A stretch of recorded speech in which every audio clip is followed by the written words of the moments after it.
Hey there, everyone. Welcome to episode 15 of All the Things They Don't Want You to Talk About. In this episode, we pick up from a couple of weeks ago. We talked about the 7 life-giving virtues. And actually, we have 2 more that we would like to discuss. We had so much fun talking about it last time. We didn't get it all done. So we decided to dedicate this episode to some of the virtues as well, but also about the slide of morality in our nation and around the world. What's happened? It just seems like we've lost this sense of some kind of moral nature, and it just kind of seems to be sliding down a slippery slope. So we kind of pick up that conversation. And again, I hope that these conversations are enlightening and encouraging to you. I hope that they cause you to just kind of think and process. We don't want to be pushy. We don't want to throw our perspectives into anybody else's face. But I think it's important for us to have these conversations and to kind of unpack these ideas. And so I hope this conversation is helpful to you. I want to encourage you again to like and subscribe, comment, let us know what you think. We really want to do these episodes in such a way that it's a blessing to others out there and something that you want to share with your friends. Maybe you're having a hard time talking about faith issues with people that you know, and you'd like to be able to share with them something that's a little less pushy and a little bit more introspective. Or maybe you're exploring faith yourself, trying to figure this whole thing out, and maybe you want to share this with someone else to get their perspective or their input and see if they think that we're talking a bunch of whatnot or what. So anyway, we'd love for you to lean in a little bit more, share this with a friend, like, subscribe, all that good stuff. But I hope that you will simply enjoy this conversation as we cover the last 2 virtues and just this conversation about morality in general. Welcome to All the Things They Don't Want You to Talk About podcast. This podcast will explore all the subjects that make the insecure squirm in their seats. Religion, politics, local and national, the Constitution of the United States, and the wheel of love and hate, to just name a few. Stay with us as we use our freedom of speech to delve into the good and the bad. If this podcast is not for you, feel free to find another one. Without any further ado, here comes All the Things They Don't Want You to Talk About podcast.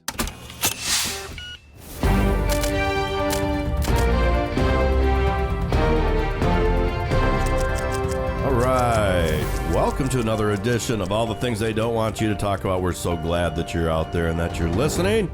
Make sure that you subscribe, you like, you share, tell all your friends about it, and because that's what helps us grow, and that's what gets the word out. And we've got a lot of things to talk about today. Today we're going to be getting back into a little of, we're going to be finishing the 7 virtues. We had 2 more that we didn't get to last time. Actually, we had 7 plus the 2 that Mylan, which is good day, Mylan. Yeah, good day. Yeah, that you added to it. So we've got 2 more virtues to work with here. And I think what we're going to do, and what I might also say to you if you're listening, if you haven't listened to the previous podcast, the 7 deadly sins, I would suggest you do that, because we're going to finish these last 2 virtues and then kind of talk about the decline of mankind, really, and as we've gotten away from these virtues, and kind of how the 7 deadly virtues and the 7 deadly sins and the 7 virtues kind of work together, and they as opposing forces, really, is what they are. So if you haven't heard that one yet, I would say, stop this one right here, go listen to that, and then come back and pick it up where we're at now. So Amanda Jones is also here in the studio. Good day to you, Amanda. Good day. Yeah. So let's recap really quick. What are those virtues? Yeah, so like you said, we started out with the 7 deadly sins. Yes. There's 7 virtues that go with those, and they kind of work off of each other, Yeah. right? So The yin and yang of life. Kind of thing. You've got lust on one side, and you've got chastity, purity on the other side. You've got gluttony on one side, and temperance or moderation on the other side. Avarice, greed on one side, charity, love, generosity on the other side, envy versus kindness, wrath and anger versus patience, pride, opposite of humility, sloth and laziness and diligence on the other side of that. And so, and I'm not the only one. You mentioned that I brought two more. Yeah, and I'm going to say this too, as you said, and I think you might have purposely not said 7 deadly sins are bad, and then the 7 virtues are good, because you didn't say that and actually specifically call that out, because I think there are people out there that actually celebrate the 7 deadly sins as. I was just thinking Yeah, that. because you weren't saying good or bad on it. But traditionally, obviously, the 7 deadly sins are bad, right, and that the virtues are good. But our life these days, I think, has, for a lot of people, it hasn't. But for a lot of people, and what I see that their views are, it seems like that's flip-flopped, that they celebrate the 7 deadly sins more than they celebrate doing good and being virtuous. Yeah, well, I think it's important to understand the whole idea of sin as it's put forth in the Bible. We have a tendency to simplify it down to sins are these things that we do, actions or behaviors or things like that.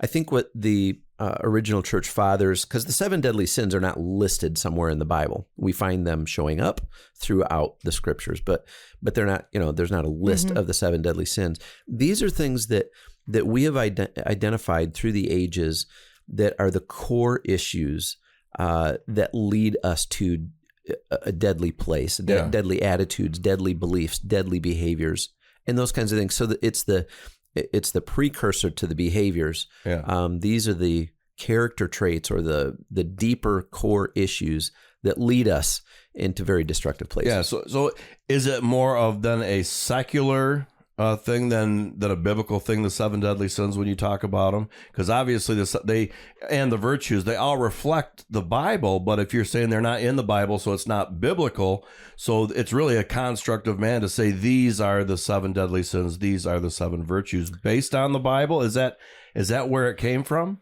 I don't think you could call it secular, because secular would want to be devoid of biblical influence. Whereas I think these are more along the lines of tradition or religion. Tradition and religion is man's attempt to order or make sense of what the scriptures say, put it into human terms and human models. Mm-hmm. And so it is a human model, but the 7 deadly sins are definitely, we see all these things in the Bible. Right, I'm just saying they're not listed somewhere as the 7 deadly sins. Yeah. Okay. So they're certainly threaded and weaved throughout, the entire Bible. Oh, yeah. Right. Old Testament, Good Testament, right to the last verse. But but I get it now. It's we came up with these terms as ones, but it wasn't necessarily a biblical thing. It was because of the Bible, but it was man making this up. Now, it's not necessarily the word of God. Specifically in a list. In the list. Right. All right. Well, let's get back to those last 2 virtues. Yeah, and again, I didn't add these. There are others that have brought these out, but they don't make the 7 traditional list. Right. So a couple that I would say are clearly sinful dispositions that lead us into difficult places. First of all, fear. Fear is a lack of faith, so the virtue would be faith. Yeah. We want to talk a little bit about faith today. Deceit is the other one. Lying would fall into that, but deceit is much bigger than lying. Deceit is any attempt to mask or to change reality, Sure. right? Okay. And so the opposite of that, obviously, the virtue would be honesty. And so, let's talk a little bit about faith and honesty today. I think faith is often overlooked. Yeah. Faith is something that is kind of put in the category of, some people have it, some people don't. But at the end of the day, faith is a much deeper concept that really all of us wrestle with. And the question isn't, do you have faith? It's, what is your faith in? Sure. Right? When I flip a light switch, I have faith in electricity, the wiring that the electrician put into the wall, the filament in the light bulb. I have faith in a whole bunch of things that when I flip that switch, a light is going to come on. Right. That's why I go through that activity of flipping a switch. Yeah. I expect an outcome. And faith in the same way as a core issue. The question is, what is our faith in? What's it grounded in? And what are the kinds of things that our life is built on because of that faith? Sure.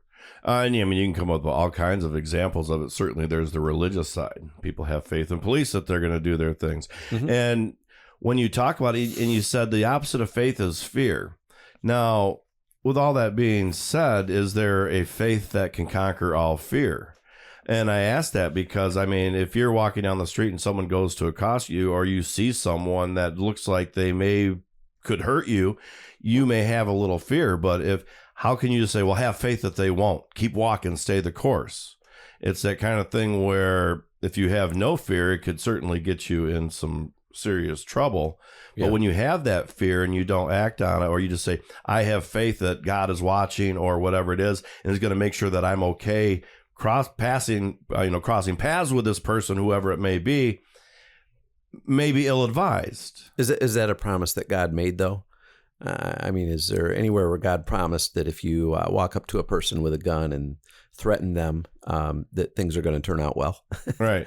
No. No, I wouldn't walk up if they had a gun, but there's other people that are certainly looking to do bad things to good people. Sure.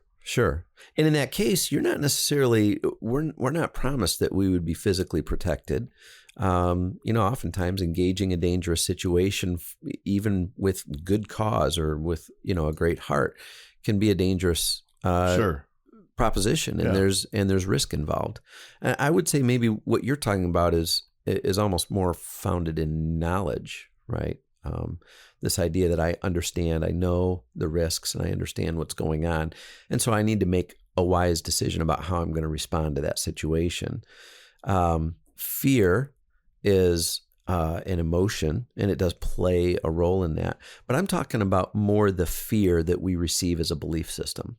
Okay. All right. Right. So fear that, the opposite of faith. Faith, we would oftentimes think that the opposite of faith is unbelief, whereas really faith is not about what you believe, but it's about what you understand in terms of trust, right?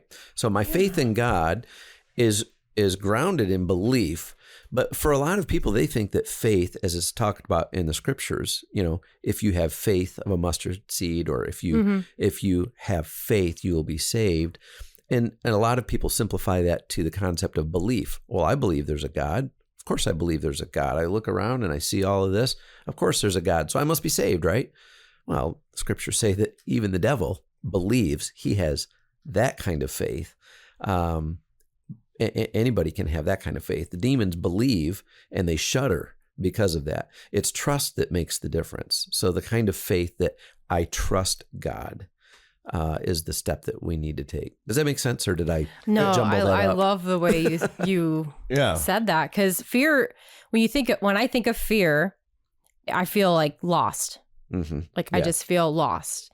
And then the times in my life where I feel I've had that peace is when I've had faith. Like, oh, no, like you just get that feeling in your heart, like no matter what, I don't know what's going to happen, but I trust it. Yeah. I trust this process of growth, and I'm blindly following it because I have that faith in it. But then when the times that I've felt fear in my life, I've had no guidance. I've just been alone, lost. You spin out into worry. Right. Rumination, Yes. those kinds Yes, of yes, things. And the world gets dark. It does. And then I started looking at the list that we have made, and it really fits perfect. Fear really fits perfectly with that whole list of what we would call the sins. Yeah. It's a scary place. I look at those words and I think of the times in my life that I've been in those spots, and those were scary times. Yeah. Yeah. It's a space that's devoid of God.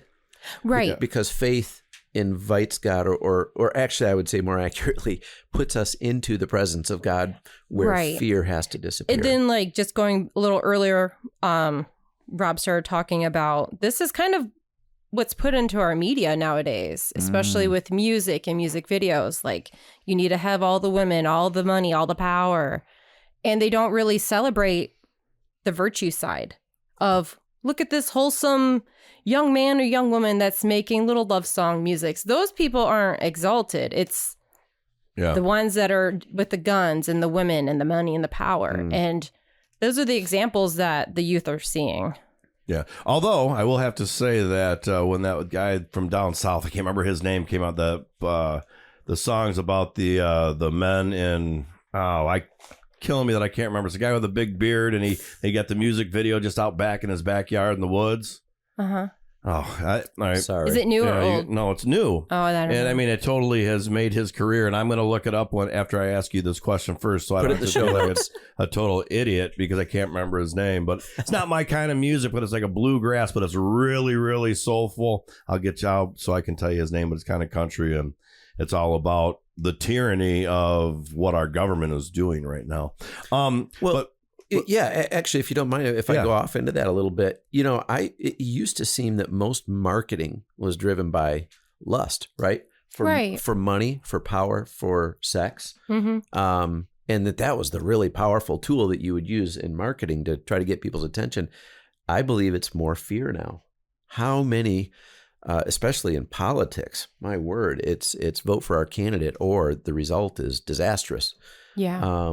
But even when it comes to products, a lot of times it's based on fear. You don't want to be without this. You don't want to be, like that. So. Yeah, I'm trying to find something north of Richmond. When you can't remember the name of something, it's real hard to search for it. Richmond, north of Richmond. That was Oliver Anthony that came out with that. And it's just a really nice little video. It's so simple. It's him playing his steel guitar with a microphone. I always got a deer blind out behind him somewhere down south. And this song went like platinum. It went through the roof. It's a beautiful, wonderful song when you listen to the lyrics. But what I want to say is where we stepped off into the deep end for me is when you said faith usually was equated to the belief in God. And as a young man, I stopped going to church when I was 18 years old as a senior in high school, heading off to college.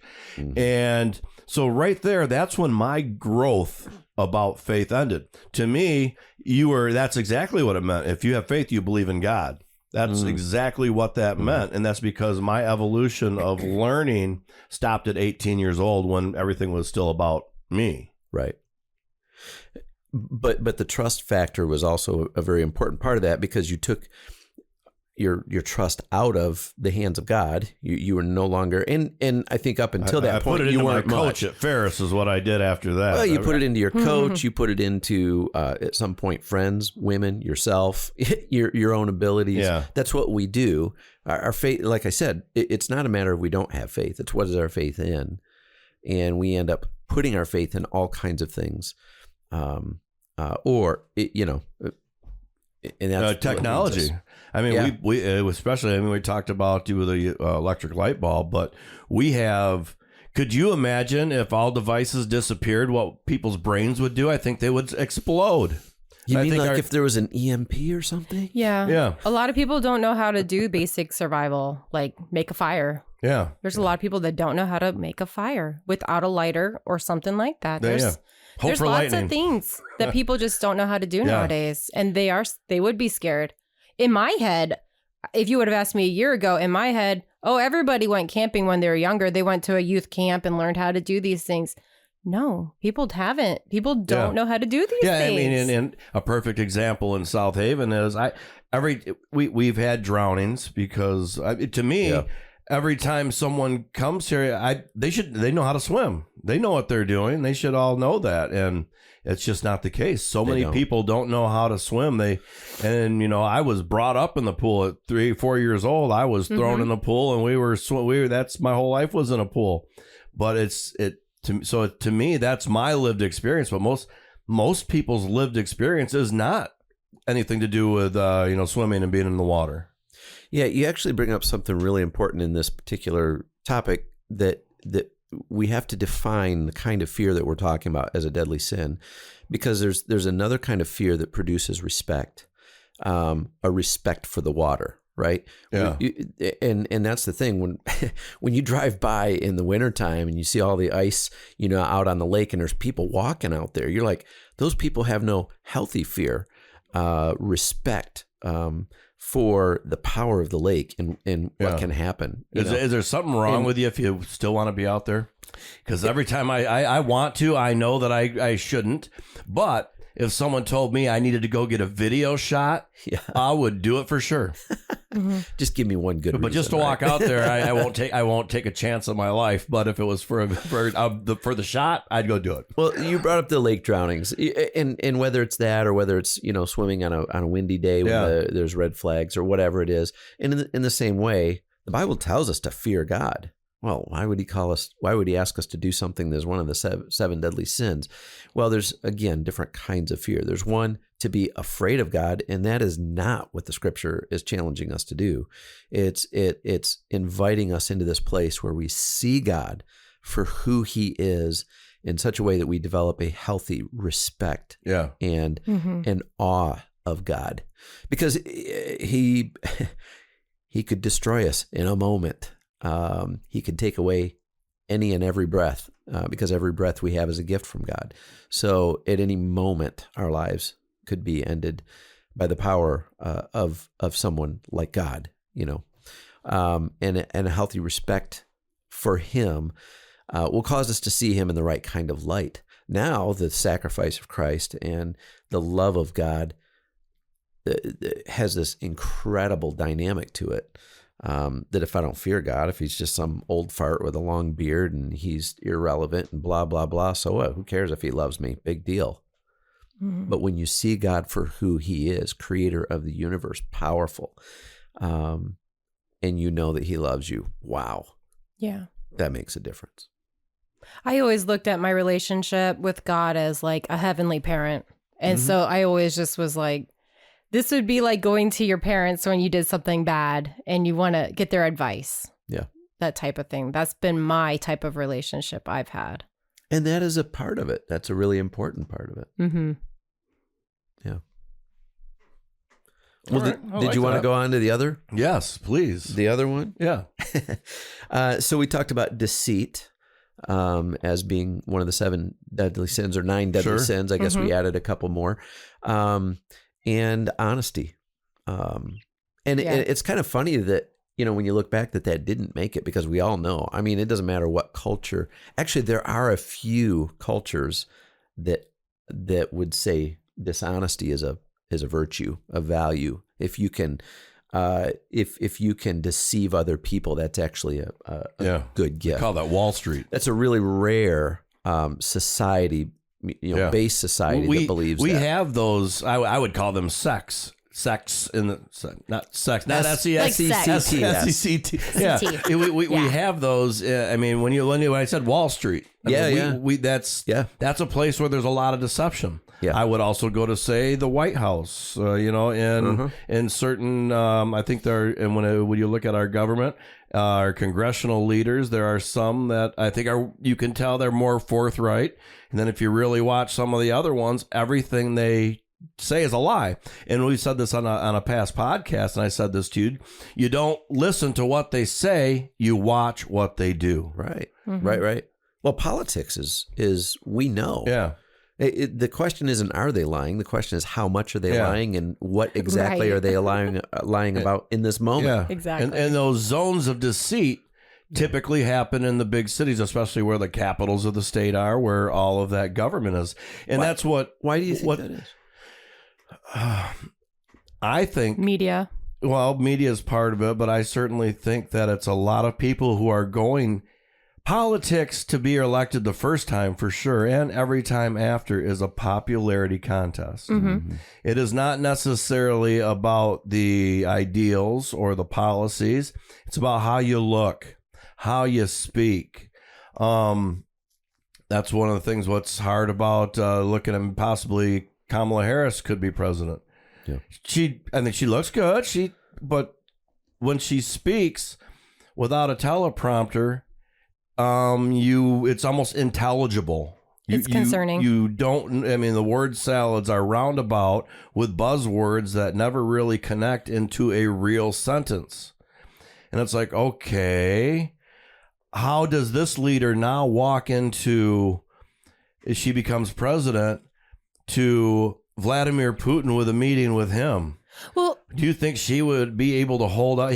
She would toss her first sentence word salad at her, and I think he would laugh her out of the room and says, you know what, we're just going to do what we want to do. I will say something, though. I feel prior to 2020 that she was more honest in the way she would speak publicly. And now I find the way she speaks to be more deceitful just because she's not staying I want a lot true of people to her to think that real I'm beliefs. for this now, but I'm still back for this. I mean, so that's where I am who at on overnight that. changes their entire view structure? It depends on who's behind They call it them. a politician. It That is. really is the answer to that. It is. But I did like what you say about the deceit. It's a warping of reality. Yeah. If you keep saying it, That's eventually really it becomes how it feels. true. I think that's the Yeah. perfect definition for that, in my head at least. Yeah, and it's almost essential because we've allowed politics to be a popularity contest, rather than, in my opinion, it should be us literally looking at who is the most capable leader and who is best fit to govern us. They should be like the dating game. That the three candidates are all over here. You can't see them. You can't do anything. And you stand over here and ask them a question. Contestant or, candidate 1, what is your policy on the border? Candidate 2, what is your policy on the border? Candidate 3, what is your policy on the border? Rather than seeing them, looking at them, and you know what, everything kind of. I was just this morning watching a video with Jesse Jackson from 1999 up there he was doing this introduction of Donald Trump to a group of people in Chicago, just saying he's the most wonderful person. He's done more for anything for black people than anybody's ever done. He's done this, done that, done this, done that. Then, of course, he starts to run as for president as a Republican, and now he is none of those things. He is the worst man that's ever walked on the earth. He doesn't care about any black people. He doesn't care about anybody of any color. He's a white supremacist. When my lived experience and what I've seen out of politics for the past 20 years that I've really kind of paid attention is there's a group that panders to people to play on race and not it's an I don't know how they can live with themselves. Yeah. I just don't know how They're they can live warping with reality. themselves. Yeah. They're warping reality. I'm this, but until now he's on the other side as a Republican, he is not those things anymore. How does that change overnight? Yeah. What's really sad for me is that this is the world that my boys are growing up in. And this is what they see. I remember a day when... That's why it's important for us to be good parents. Right. We have to teach and at least Absolutely. teach them to be free thinkers. Not just, oh, you heard this, that must be true. Think about it. Think everything. Draw your own conclusions. And, and that we've talked about this a million times on the radio show. We may even talked about this some on the podcast. But how do you reach people when the education level of Americans is 7th and 8th grade? Yeah. I mean, because when you're talking about anything in politics, none of it is simple. None of it. Right.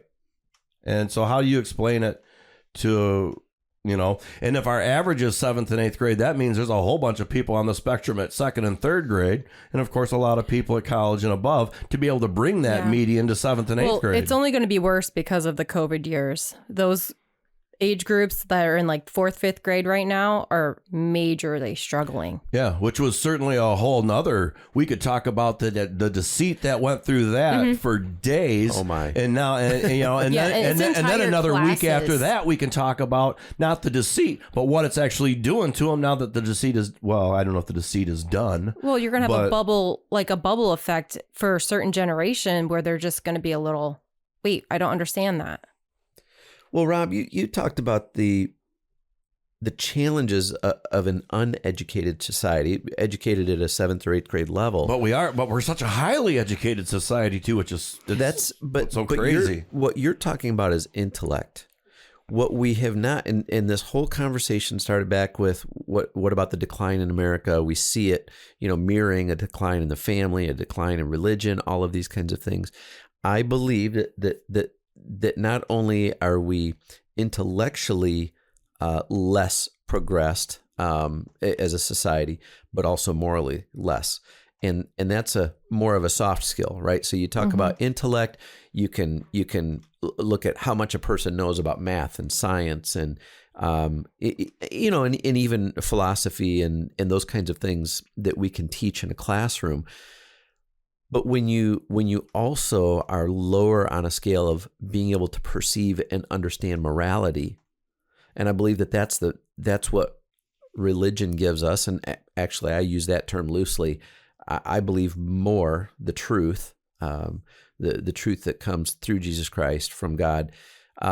That when we don't know much about that, then now all of these things that we're talking about, these 7 deadly sins, become more prominent. The 7 virtues become less prominent, and so we're uneducated intellectually and spiritually. Yeah. Does that make sense? No, it does. And they're talking about like sometimes there's something in your brain that helps you with your spiritual side, and like some of the foods that we eat help to stunt that, things like that. I'm looking at my 16-year-old and I feel like she has like a little glimpse of things. Honestly, she's the one that's brought me back to reality world. Wow. And I look at that as because I raised her to be a free thinker and to look at everything. And when I was starting to get sucked into the world a bit and saying, no, look, this, and that, she was the one that was like, well, Mom, this, and that, and blah, blah, blah. And I'm like, looking back now, I'm like, oh man, I need to give her like a little shopping trip or something for a gold helping star. me. Yeah, she gets a gold star Harley. But my younger ones, they don't remember any kind of values or those little teachings of when they were younger, like she did when we went to, I don't want to say, oh, it's just church, but my mind was different back then too. Yeah. So, but there's something about that, and so what I think is kind of facilitating this conversation is we look at the difference between deceit and honesty, and there's a value ascribed to those things. There's a negative value to deceit, at least in civilized world. We know that deceiving one another. We know the golden rule: do unto others as you'd have them do unto you. I don't want people lying to me. I don't want people distorting reality to me.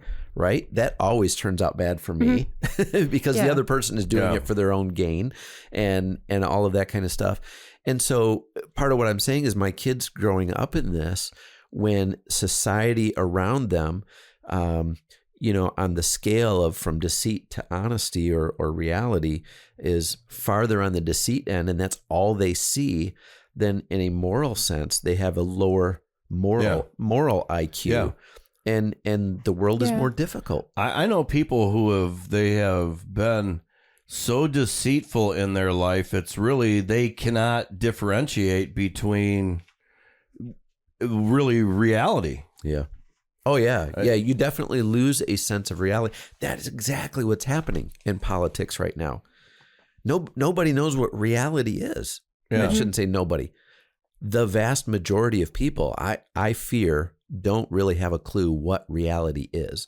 That's why we end up voting for the pretty face or the smooth talker or the person that just makes me feel good when I see them. That's why we love our Hollywood stars so much. Absolutely. We put them up on such a high pedestal, and these people, other than accomplishing that, they are probably beneath most people. And then on top of that, what most people don't realize is what they may have had to do to get in that position. Yeah. I've had a guy, we talked about this, Ian Jacklin on the show. He was a guy who was on his way up in Hollywood. He was a Canadian champion kickboxer. He was on his way up to Hollywood. And just before it was about time to make it big, a producer brought him up to his office and says, if you want to go the next level, you need to perform on me right now. Wow. And he said, no, I'm done. I'm not doing that. And we've had him on several times. He says everybody had did that. As I'm in his office, he managed, I can see his face, John Wick, Keanu Reeves. Yeah. So when you know that producer asked the same thing of him, and well, what did Keanu Reeves do in his career? Straight to the top. So that's Hollywood. Those are the people that we idolize. Yeah. And so I think that's why so many people refer to Hollywood as the den of evil. Is really, it's beautiful and glitzy and glamorous and looks wonderful, but it's really hell. What would fame fall under for on the sin side? Like, what would that be? Is that just like a little bit of each? I think there's good fame and bad fame. I think, there's some people, they come by it, they didn't search it, they didn't seek it. It happened, and they use it responsibly. There's a lot of people that don't. I think any of these Hollywood actors, I don't think they should be saying anything about anything political. Just shut your mouths. No, not at all. For one, like, you guys, I don't even feel... most of you are dimwits. Because you can act, it means that you are a very good and deceitful person. Good actors are deceitful people. Well, that's the new buzzword right now, bad actors. Yeah. Well, we have plenty of them. But so I don't know quite where we were with you. I think maybe digress, but I think it's still certainly a big part of what we're talking about. Hollywood is, be careful what you see. All that shimmers is not gold. Yeah, there's more to life than intellect or, being business savvy or having celebrity, all those kinds of things. And moral grounding is not sexy. That's the thing. It really isn't. Yeah. But it's an anchor point that holds us at the soul level in so many ways. And I think that's what, really when I look at this, when I look at these 9 deadly sins or these 9 virtues, it's about finding anchor points that keep our soul in a safe place. And I'm thankful that through the scriptures, God has given us this. Yeah. Again, we talked in the very beginning in Genesis, God created perfect food for the bodies that he created. And what have we done? We've artificialized everything. We've come up with man's own version. Genetically modified them. Yeah, we've improved, quote unquote, improved. And in the course of doing so, destroyed everything. Right. And we're destroying our bodies too. But we do the same thing with our hearts and our minds and our souls. These are the things that God showed us make life solid, livable, strong. And we've tried to come up with other ways to improve. Yeah. Well, how does virtue signaling kind of end up in this? Because virtues sound like it's a good thing, but when you're always pumping yourself, I'm this, I'm doing that, and I'm there. I mean, I've seen many people, and they will do things in the name of altruism, in the name of a better community, but then they promote themselves for doing it. Is that true altruism? Well, it goes right along with what we're talking about, honesty and deception, right? Oftentimes, virtue signaling is very deceptive because it's a distortion of the truth. Yeah. I mean, isn't a gift something that you give, you don't need, you give it to them. And now if they go and say, oh, how wonderful this was, thank you for the gift, what an awesome thing. That's how you want to be promoted. You don't want to promote yourself in that I went out and did this to make you all safe. Look how good I am. Yeah. Yeah, I think that's the total opposite of altruism. Yeah. I mean, I always think of this video. It feels sinful to me. I saw a video and it was of humpback whales. They were pushing away some killer whales off of a gray whale or something like that. And they're talking about the altruism of the humpback whale especially. And I just think of that video. The humpback whales didn't hang out like, hey, gray whale, look how cool we were. We saved you. They just did their thing and they just kept doing what they were doing. Yeah. And when I think of altruism, that's what I think of. You're just doing it to do it. And you're carrying on with life. It's like you were put on that path to either help or to walk past it. Like you get a choice every time, and opportunities and choices in life. And it's what you do with it. But I just don't think grandstanding. I mean, some people love that stuff and they love to watch people grandstand. But it's not the vibration of people I'm looking to impress. We have a certain accepted level of that from politicians because they do.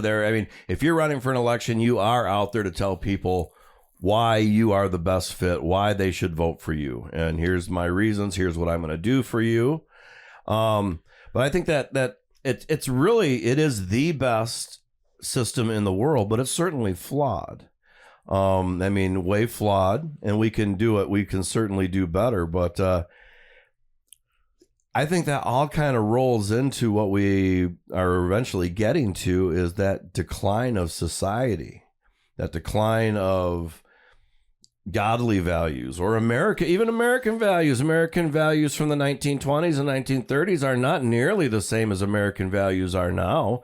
There are people that still have them, but it's just the liberals of the 50s or the Democrats of the 50s are the Republicans of today, because it's gone so far the other way, and there's so many people out there, talking to them, that says, I don't recognize what I'm seeing. I don't recognize how we could be saying that, these policies are just, or they're right. Yeah, we've departed. Actually, altruism is really about simply valuing life, the life of another. It's okay to value our own life, but when we're willing to squash the life of another for the sake of our own pursuits, our own desires, or the things that we want, the altruism dies. Yeah. And like you said, it's when we value another life, no matter how it affects us. Yeah. No matter how it affects us. And again, that's what we see. Everything is turned into competition, right? And if in order for me to take a step up the ladder, I have to kick you in the teeth and push you down the ladder, then sorry, but that's just the way life is. And one of the biggest problems is within the last 15 years, social media has given everybody that platform to be that way. Yeah. And here's the thing, nothing... I don't want to say nothing. I almost talk about reverting back to the days of the 80s. Mylan, rather than coming and trashing me online, or me trashing you back and forth online, we see each other on the road, we punch each other in the mouth a couple times, and then we go have a beer and we're good to go. Whatever happened to that? Now we've got so many sissy men out there that they can't talk to somebody about their problems if they did something they don't like. It's all I'm going to resort to saying a bunch of stuff about them on social media and trashing them, where I can be safe and hide behind my keyboard. Well, guess what, people? Every now and again, you have to get out of that, from behind that keyboard, and it's going to cost you sometime. Yeah. And it will. Yeah. And and then if you say something, I'll sue you. Well, you just said all this stuff about me, but you're going to sue me for retorting. Okay. So if you can find me arguing with anybody online, please send it to tabootalkback.com. And there's a contact page, and send that to me, because I try my hardest not to even engage. I'll put something up and I'll just leave it. Say what you want, but I'm not going to engage in what you have to say. But what I put up typically is either just the podcast or something I'm doing with a film. I'm not putting up stuff about, But it reminds me, I have a graphic that I really need to do, and this is the good one. Yeah, I have a bunch of them. Is it the one from yesterday? Or no, it's not about the South Haven death match. I think that we should bring celebrity death match into South Haven. Oh boy. No, it was more about, I was driving through Bangor the other day, and those signs that we have on the crosswalks that says yield to pedestrians. Well, in Bangor, it says state law, just like ours say state law, and ours say state law. Theirs have a stop sign, stop for pedestrians. In South Haven, we yield for our state law over here 10 miles away is yield for pedestrians. I'm like, so, all right, which one is it? Which state am I on? Bangor or South Haven? Which state? Right. So that's funny. Yeah. And I'm like, okay, the one's, it's almost like a different state. Obviously, yeah, almost, yes. Almost, because there certainly is a difference between a yield sign and a stop sign. Sure. And that's where I think that's almost a perfect metaphor for where we are. It used to be a stop sign. But now it's just a yield. We don't have to inconvenience ourselves with totally stopping. We can just push on. Yeah, if you're turning right, just keep going. Yeah, once the pedestrians take that step past where I'm at, and zoom on through. You know what I mean? So that's almost the perfect metaphor for the decline of our civilization. Yeah, we don't want anybody to stop us. We are about our own promotion, and if anything gets in the way of us, we and our culture tells us it's okay, run it over. And so again, it comes down to that lack of value for life. I when I look at the way a segment of society is responding to this abortion deal, it drives me nuts. Mm-hmm. It has gone from abortion should be something that is absolutely rare, but we have to open a window just to give space for these terrible situations and these awful conditions and the blah, blah, blah. And now at a certain convention, they bring up abortion and everybody jumps up and down and screams and hollers and it's insane. whistles and they look like really monkeys changed at feeding my- time. Oh. I understand some of the arguments. Oh, I do too. But it I get it. absolutely makes me sick when you celebrate it. Yes. When outside of something that big, the Democratic National Convention, they've got a booth they've got a truck where you can get an abortion or you can get a vasectomy next door. It's insane. That is just...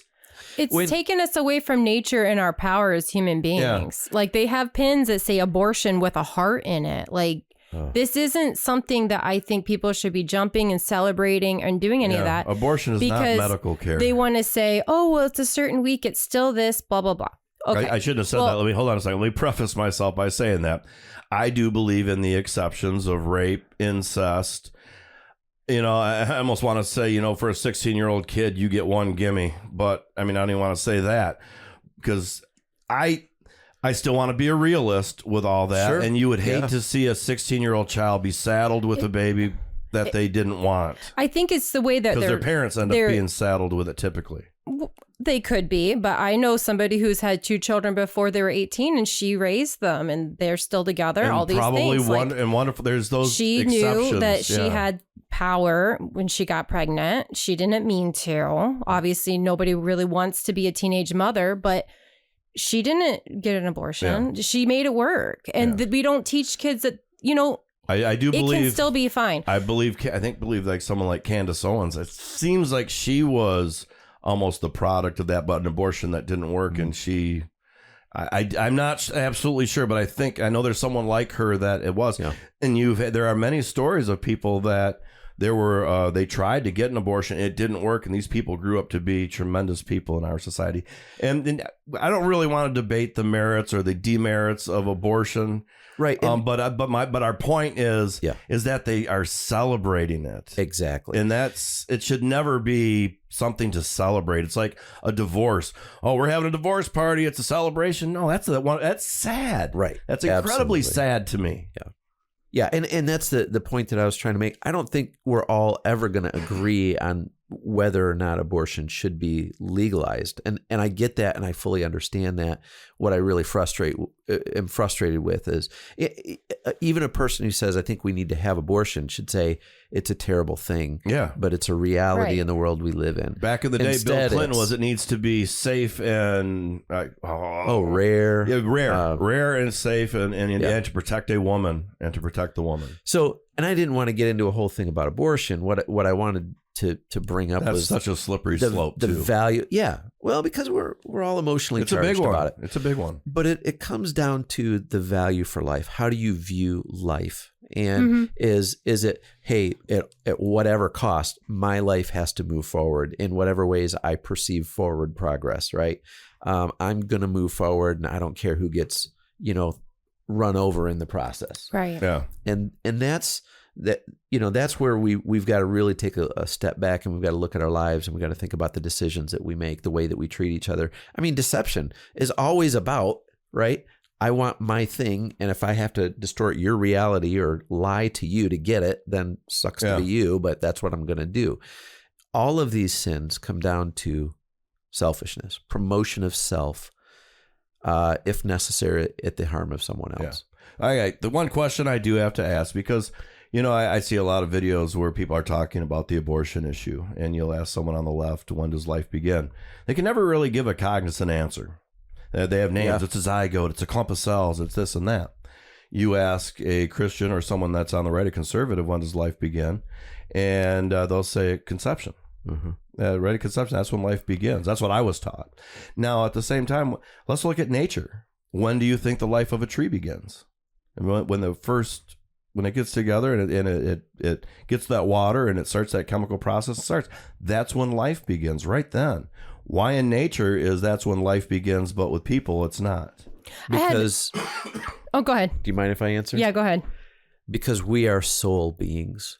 We're the only thing in all creation that, according to the Bible, was created in the image of God. We bear the image of God.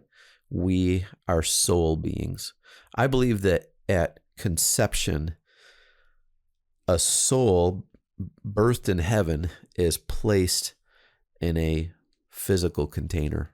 Mm-hmm. And there, when those 46 chromosomes come together, 2 pairs of 23 come together. As soon as that cell believe a divides soul. once is where that's where it starts. So to me, and to Christians, that's the thing. The world oftentimes thinks, you guys are just crazy. What the heck is wrong with you? Why is this such a big deal? That's also medical science. It is. Yeah. I mean, life is there. We know that a baby feels things very, very early. Mm-hmm. Yeah. But to me, it's all about, this is a soul being that has a physical body. And when you destroy that, you've now changed the course. We can't do that for people outside the womb.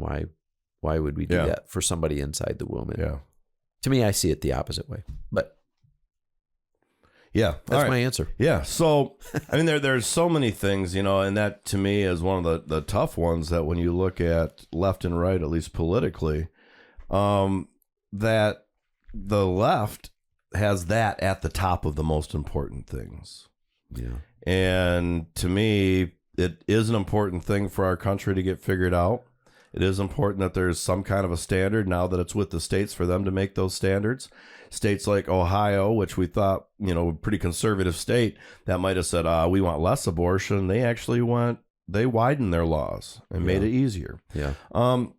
But so that's where it all is. Like, it's very contentious now, but I think that's part of the master plan of population reduction anyways. And if we want to get into what would be a conspiracy theory, I believe it's not, because our birth rates are going down. And it's kind of one of those things, if it looks like a duck and quacks like a duck, it's probably a duck. And when you see this all happening and they're, oh, no, but they want us to eat bugs, they want us to do all these other different things, it's really right there in our face. So abortion is just another little piece of keeping down the population, I feel. Not as a good thing, but that's kind of what they want. I think, because Planned Parenthood, how do you name an abortion clinic Planned Parenthood?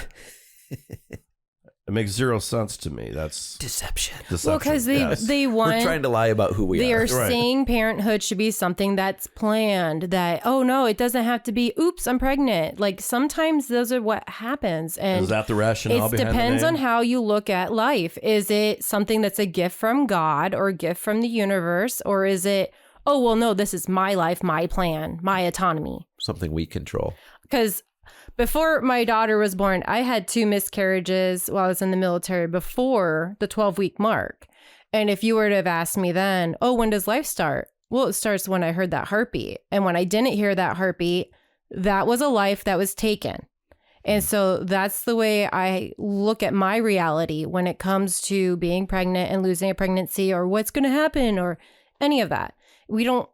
Maybe it's women that need to talk more about this stuff to other women, but we have a gift to give life, and we need to have respect for ourselves for that. Like, we have power for that. Yeah. Oh, that's an incredibly beautiful thing. I can't understand why that has become so despised. Right. And I had that talk with my 16-year-old, because in their health class last year, it was brought up, and she's just like, oh, we talked about this today. And I had to tell her, I was like, look, this is my personal experience with this, because when at 7 and I think 11 weeks, when I didn't hear those heartbeats, that was the death of a future, both times. Yeah. So I think abortion should be something that if it needs to happen, it needs to happen. That's not my decision for somebody else to make. Sure. But right. If somebody was to ask my opinion of when does birth or any of it start, well, when I heard that heartbeat, it was all on, like, oh yeah, we did it. And when you don't hear that heartbeat. But that heartbeat is what, 6 weeks?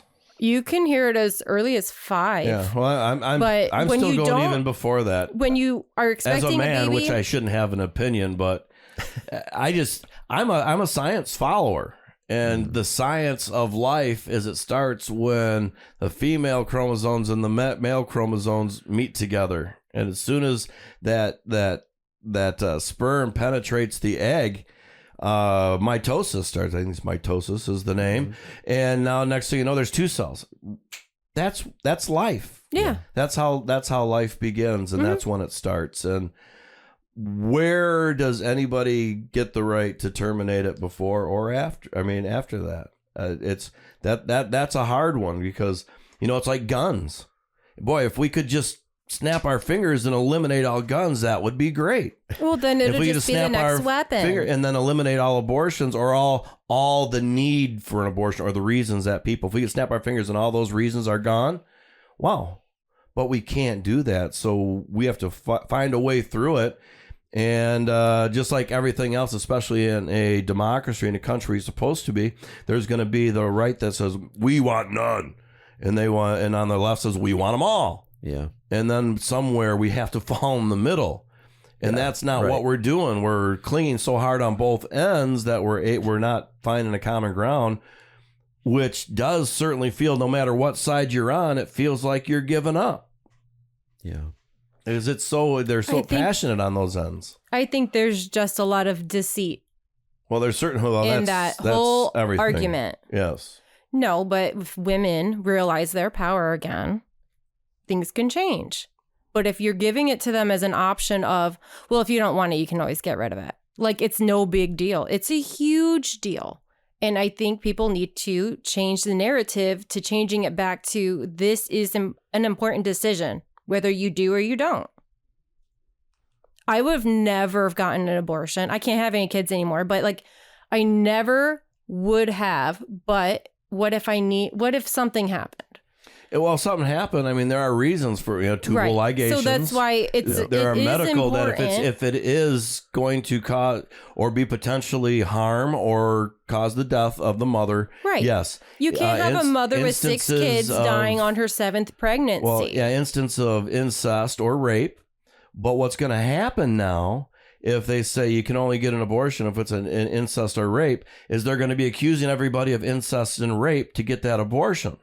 Well, then once that happens and they go into a place like that and they say this happened because of incest and rape, there now is the legal responsibility of the person of the medical person that was reported to report that to the police. This is why this should not be a legal issue. This is crazy. Something that needs to be taken with the family, their pastor, their priest, whoever they want to confide in this, and a medical doctor.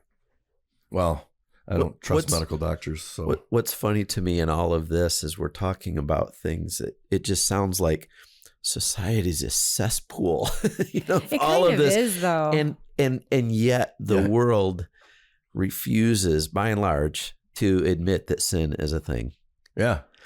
Or evil. That's just, if you want to make it sin, secular and keep God out of it, recognize evil. Right. Recognize unmoral behavior. Stuff that's immoral. Yeah. Recognize it. And it's unfortunate because those that recognize it then get put to, oh, well, you're a zealot. You're this, you think you're better than me. Well, no, but I'm just pointing out there's some things that we could all do better. I see what yours is. Feel free to tell me what mine is. Yeah. Well, and again, I think we need to spend more time looking in the mirror than, well, that's really where it all starts. Yeah. Everything starts from inside. Yeah. And I think a lot of times, and it's hard to do, we've talked about this before, it's hard to be a fair evaluator of your abilities and what you do and who you are. We don't want to see our flaws, but we know we have them.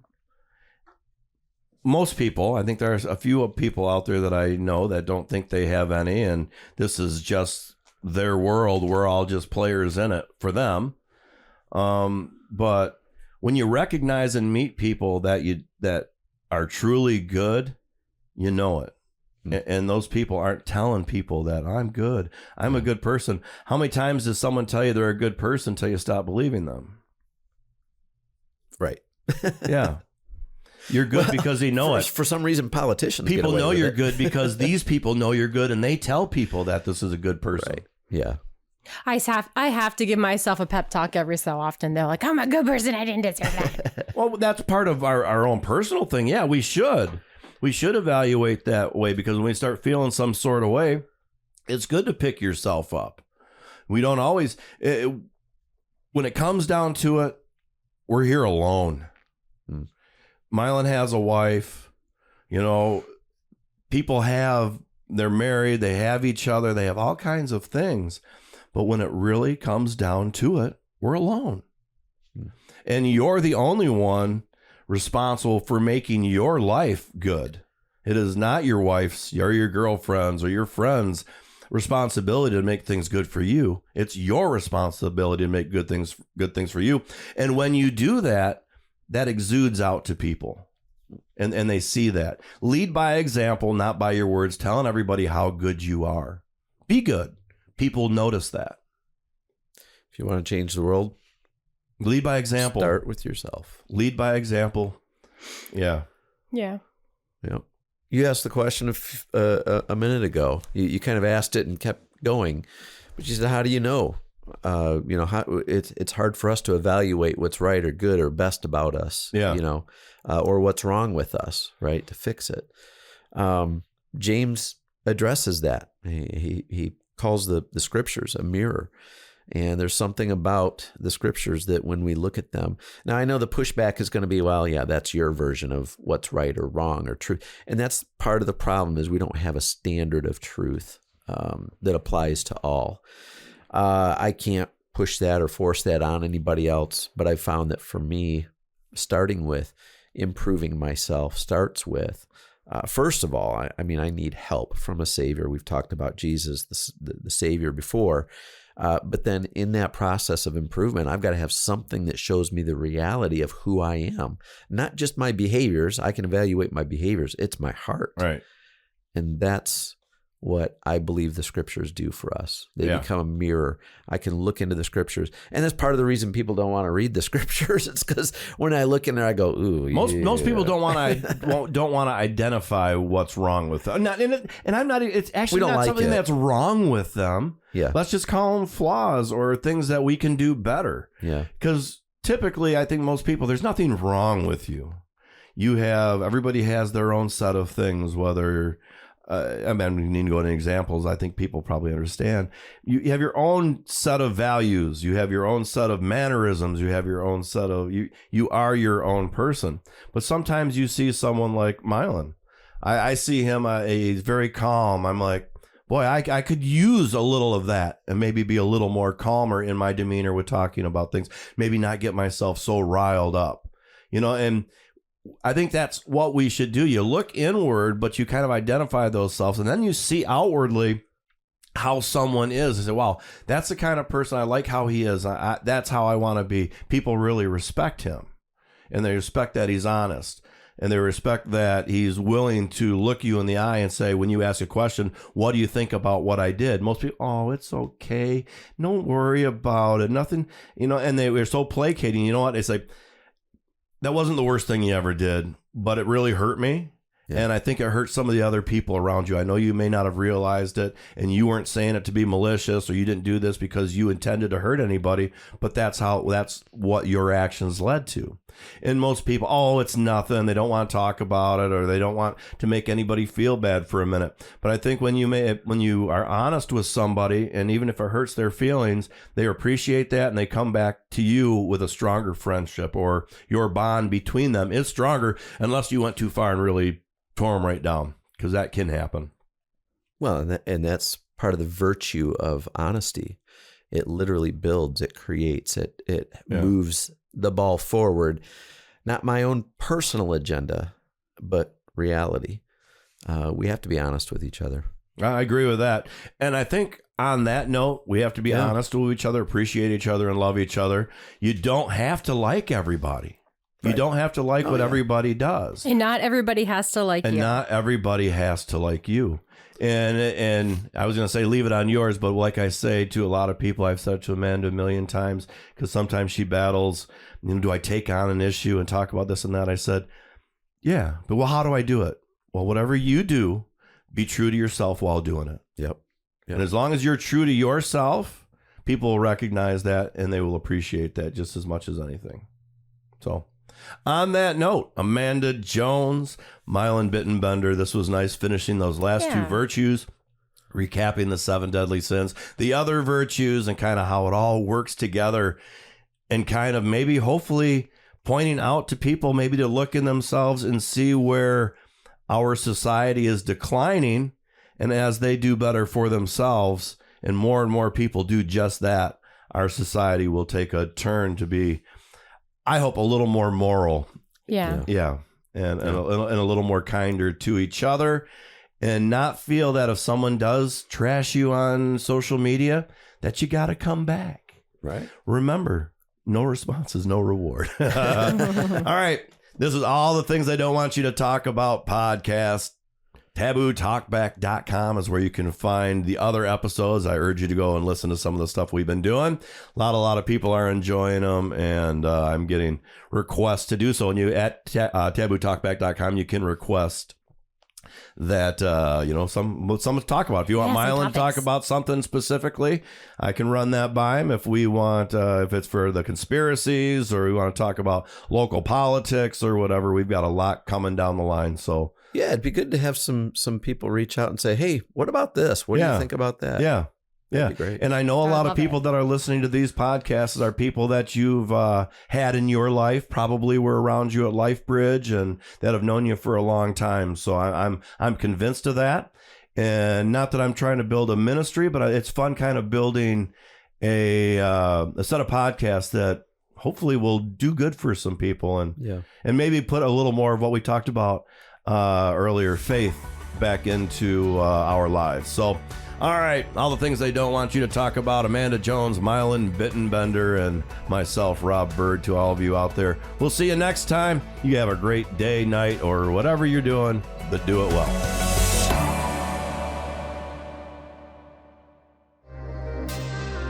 All the Things They Don't Want You to Talk About podcast is part of the Rob Byrd Moondog Podcast Network. Go to TabooTalkback.com for more information. Copyright 2024.